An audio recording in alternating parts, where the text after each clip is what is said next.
ലോക വ്യാപാര മേഖലയിലേക്ക് വിഴിഞ്ഞം അന്താരാഷ്ട്ര തുറമുഖം വാതിൽ തുറക്കുമ്പോൾ തുറമുഖത്തിന്റെ ഒരൽപ്പം ചരിത്രം കൂടി നമുക്ക് ഓർത്തെടുക്കാം. ഈ തുറമുഖം യാഥാർത്ഥ്യമാക്കുന്നതിൽ LDF വഹിച്ച പങ്ക് എന്താണ്? അതിന്റെ ക്രെഡിറ്റ് അവകാശപ്പെടുന്നവരിൽ ആരൊക്കെ അതിനർഹരാണ്?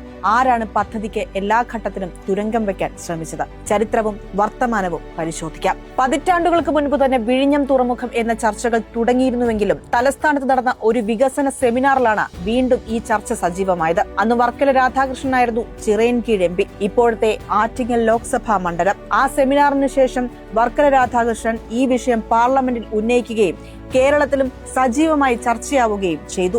1987-91 LDF സർക്കാർ ഇതിനുള്ള ആദ്യ ചുവട് നടത്തി. ഇതിനായി ടെൻഡർ വിളിച്ചുവെങ്കിലും ലക്ഷ്യത്തിലെത്തിയില്ല.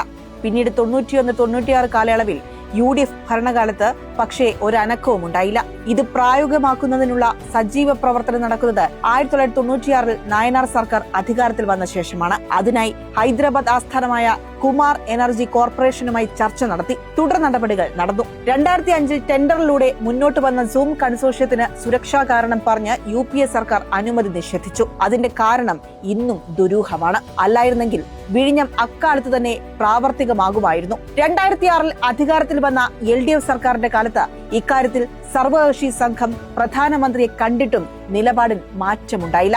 UPA സർക്കാർ ഇത്തരത്തിൽ പദ്ധതി തടസ്സപ്പെടുത്തിയപ്പോൾ LDF സർക്കാർ 2006 സർവകക്ഷി യോഗം വിളിച്ച് റീടെൻഡർ നടപടി ആരംഭിച്ചു. ഗ്ലോബൽ മീറ്റ് തന്നെ സംഘടിപ്പിച്ചു. അന്താരാഷ്ട്ര തലത്തിൽ പ്രസിദ്ധരായ 40ഓളം കമ്പനികൾ പങ്കെടുത്തു. ഇതിൽ ഒരു കമ്പനി നെഗറ്റീവ് ടെൻഡർ വരെ സമർപ്പിച്ചു. സാധാരണ ടെൻഡറിൽ പണം സർക്കാർ അങ്ങോട്ട് കൊടുക്കുന്ന രീതിയാണെങ്കിൽ നെഗറ്റീവ് ടെൻഡറിലാകട്ടെ പണം സർക്കാരിന് ലഭിക്കും. അത്തരത്തിൽ 115 കോടി രൂപ സംസ്ഥാന സർക്കാരിന് നൽകുന്നതിനുതകുന്ന നിർദ്ദേശം മുന്നോട്ട് വെച്ച ലാൻഡ്കോ കൊണ്ടപ്പള്ളി എന്ന കമ്പനിയുമായി ധാരണാപത്രം ഒപ്പിട്ടു. ഈ കരാറിന് കേന്ദ്രത്തിന്റെ അംഗീകാരവും ലഭിച്ചു. ഈ ഘട്ടത്തിലാണ് നേരത്തെ കേന്ദ്രം അനുമതി നിഷേധിച്ച സൂം കൺസോർഷ്യം കോടതിയെ സമീപിക്കുന്നത്. ഇതോടെ നിയമ നൂലാമാലകളിൽപ്പെട്ട് നിർമ്മാണ പ്രവർത്തനം കുടുങ്ങി. ഇതോടെ ലാൻഡ്കോ കൊണ്ടപ്പള്ളി പദ്ധതിയിൽ നിന്ന് പിന്മാറി. അതിനു പിന്നിലും പല ദുരൂഹതകളും അന്ന് ഉയർന്നു.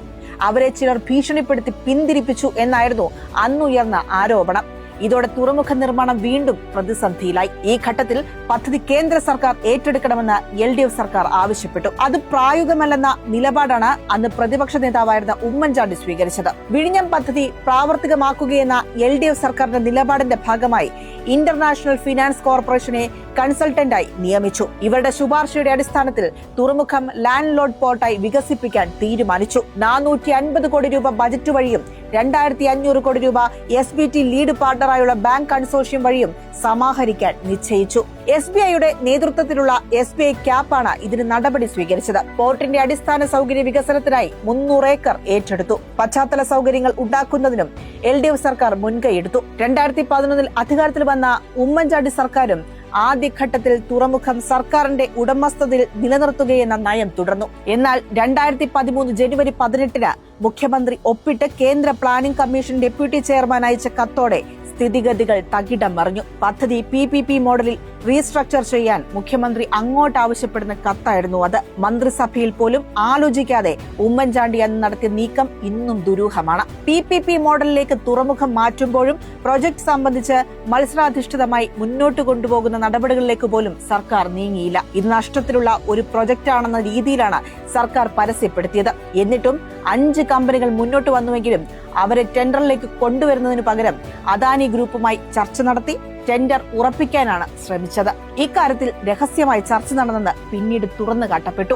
ഈ കരാറിനെ LDF ശക്തമായി എതിർത്തു. അതിന് കാരണം സംസ്ഥാന താൽപര്യം ബലികഴിച്ചുള്ള കരാർ ആയതുകൊണ്ടാണ്. അപ്പോഴും പദ്ധതി ഒരു കാരണം വെച്ചാലും നിലച്ചു പോകരുതെന്ന ഉറച്ച നിലപാടും സ്വീകരിച്ചു. പദ്ധതി നടപ്പാക്കണമെന്ന് ആവശ്യപ്പെട്ട് 2012 ഒക്ടോബറിൽ LDF കൺവെൻഷൻ സംഘടിപ്പിച്ചു. 2013 ഏപ്രിലിൽ മനുഷ്യച്ചങ്ങല സംഘടിപ്പിച്ചു.